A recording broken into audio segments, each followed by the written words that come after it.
Kamusta po kayo mga kapatid? Welcome again to my another video.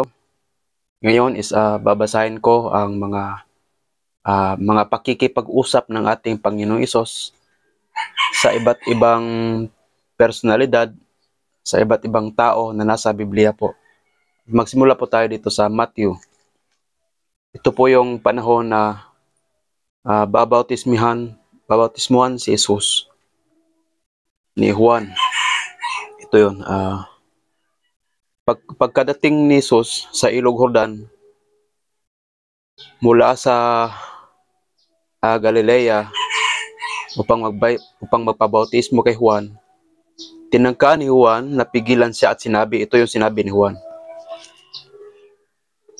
"Ako po ang dapat magpabautismo sa inyo.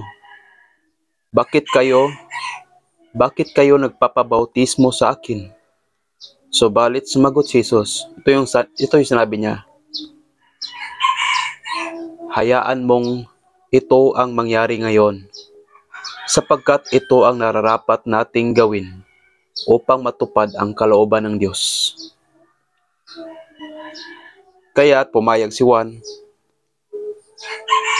Nang mabautismuhan si Jesus, kaagad siyang umahon sa tubig. Nabuksan ang langit at nakita ni Jesus ang Espiritu ng Diyos na bumabang parang isang kalapati at dumapo sa kanya. At isang tinig na mula sa langit ang nagsabi, "Ito ang minamahal kong anak na lubos kong kinalulugdan." Ito po mga kapatid, ito po yung mga popular na mga linya na ng ating Panginoong Hesus, yung mga pakikipag-usap niya sa iba't ibang tao dito sa Biblia po. Specifically po dito sa Bagong Tipan sa New Testament po. So thank you po for your time to watch my video, and God bless you all. Bye-bye.